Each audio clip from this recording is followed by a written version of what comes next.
Hello friends, मैं Prince Gupta आज आपके सामने एक जो चैप्टर लेके आऊँ हमारा है थर्मोडायनेमिक क्लास 11 और ये फिजिक्स का है। बहुत ही प्यारा चैप्टर है जिस पे आज हम सिर्फ 4 डेफिनेशन याद करने वाले हैं। हम स्टार्टिंग करेंगे इसके चैप्टर के नाम से ही, ठीक है। थर्मोडायनेमिक, थर्मो मतलब हीट और डायनेमिक मतलब चलना, हीट का चलना, एक सिस्टम से दूसरे सिस्टम में उसका ट्रांसफॉर्मेशन। तो हम कुछ डेफिनेशन है जो आज हम रीड करने वाले हैं, सिंपल सी हैं।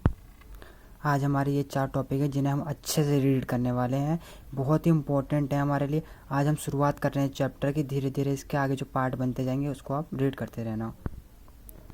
तो जो हमारा फर्स्ट टॉपिक है वो है थर्मोडायनेमिक। तो देखो हमारी थर्मोडायनेमिक की स्टेटमेंट आ चुकी है, इस क्या कहती है इसे हम अच्छे से पढ़ेंगे। It is branch of physics which deal with the study of transformation of heat into other form of energy. तो इसका जो डेफिनेशन है आपको अभी थोड़ी सी अब कठिन लगेगी और एक दो बार आप पढ़ोगे तो आपको समझ में आ जाएगी क्या कहना चाहिए। जो थर्मोडायनामिक है ये फिजिक्स की वो ब्रांच है जो हीट के ट्रांसफॉर्मेशन का इनटू द एनर्जी के फॉर्म में हमारी स्टडी में हेल्प करती है। मतलब क्या है इसका, देखो कोई हीट है जो एनर्जी के फॉर्म में एक सिस्टम से दूसरे सिस्टम में फ्लो कर रही है, तो जो उसकी स्टडी होती है उसकी स्टडी को हम थर्मोडायनामिक कहते हैं। मतलब हीट का एक सिस्टम से दूसरे सिस्टम में ट्रांसफॉर्मेशन ही थर्मोडायनामिक है, उसकी स्टडी करना ही थर्मोडायनामिक है, ठीक है। मैं आपको यहाँ पे अभी और समझा दूंगा डिटेल में। यहाँ पे देखो हमने 2 सिस्टम लिए, एक सिस्टम हमारा ए है, एक सिस्टम हमारा बी है।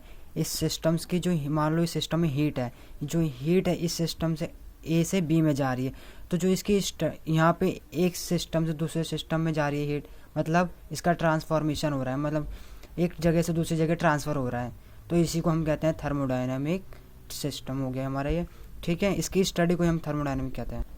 आई होप आपको समझ में आ गया होगा। अब हम चलते हैं अपने सेकंड टॉपिक पे जो है हमारा थर्मल इक्विलिब्रियम, ठीक है। जो हमारा नेक्स्ट टॉपिक है वो थर्मल इक्विलिब्रियम। देखो इसकी डेफिनेशन ये है कि when two system A and B have same temperature in thermal contact is called thermal equilibrium. Let जैसे हमने देखो अब हम इसे एग्जांपल समझेंगे। माना कि एक बॉडी ए है एक बॉडी बी, अब बॉडी कह लो या सिस्टम कह लो, बात एक ही, ठीक है। माना एक बॉडी हमारी कोल्ड है और एक बॉडी हमारी हॉट है।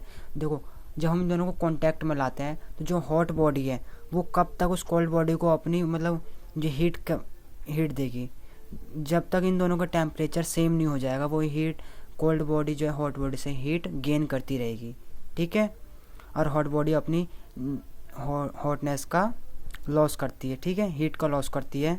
जब हमारा टेम्परेचर सेम हो जाते हैं एक पॉइंट पे, उसी को क्या कहते हैं हम थर्मल इक्विलिब्रियम, जहाँ पे हमारा आ जाता है टेम्परेचर सेम। देखो एक ऐसा पॉइंट जिस पर 2 बॉडी हैं या 3 बॉडी हैं, कितनी भी बॉडी हैं, कितने भी सिस्टम हैं, उन सभी का अगर टेम्परेचर सेम है तो हम उसे कहेंगे कि वो थर्मल इक्विलिब्रियम में है। देखो यहाँ पे लिखा है when two system A and B have same temperature in thermal contact. जो सब थर्मल कॉन्टैक्ट में 2 बॉडीज़ हैं या कितनी भी बॉडीज़ हैं उनका टेम्परेचर सेम है तो वो हमारी थर्मल इक्विलिब्रियम कहलाएगी। आई होप आपको समझ में आ गया हो। अगर आपको नहीं समझ में आता तो यहाँ पे मैंने एग्जांपल भी दिया है। ये देखो ये बॉडीज़ को अपनी हीट देगी, जब इन दोनों का टेम्परेचर सेम हो जाएगा तो ये अपनी हीट का लॉस करना बंद कर देगी और ये हीट गेन बंद करना कर देगी, ठीक है, क्योंकि इनका टेम्परेचर सेम हो जाता है।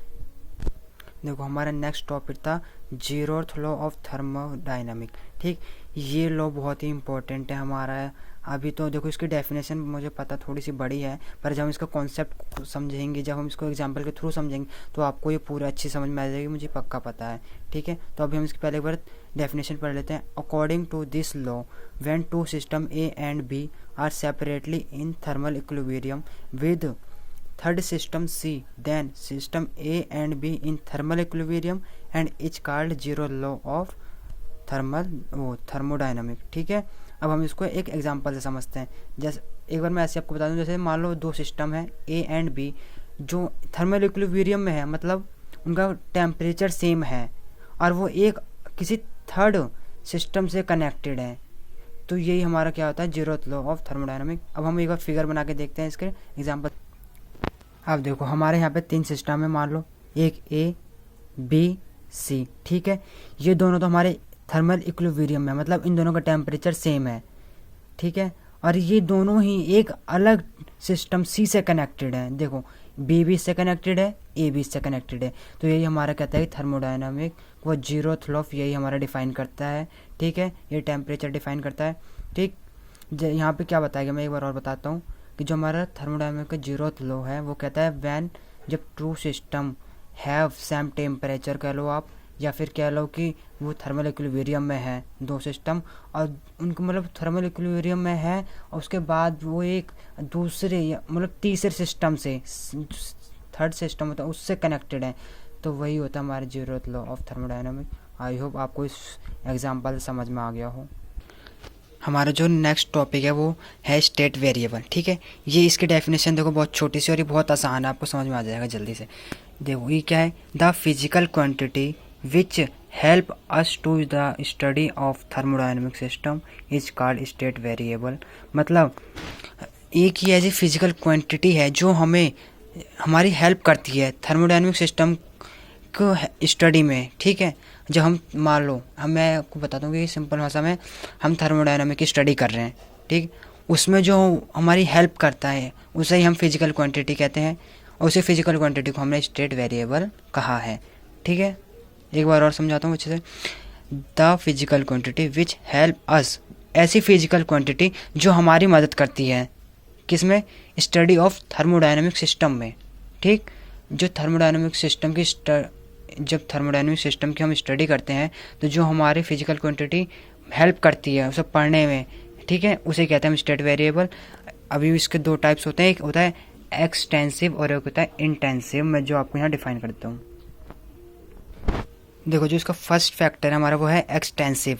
ठीक है, एक्सटेंसिव क्या होता है, विच depend on size of system is called extensive. Example के लिए वॉल्यूम और मास एब्सेक्ट्रा। ठीक है, एक्सटेंसिव आप समझो अच्छे से इसे। अब है हमारा एक इंटेंसिव। इंटेंसिव का क्या होता है, which not depended on size of system is called intensive. ठीक है, उसमें आ जाता है हमारा डेंसिटी, टेम्परेचर, प्रेशर ही आता है। मैं वो भी डेफिनेशन लिख देता हूँ। देखो ये हमारा अदर फैक्ट सेकंड फैक्टर है जो हमारे स्टेट वेरिएबल का है intensive, which independent on size of system is called intensive. इसका एग्जांपल है density, pressure etcetera. I hope आपको ये पूरी वीडियो समझ में आई होगी। मिलते हैं इसके नेक्स्ट पार्ट में जो आप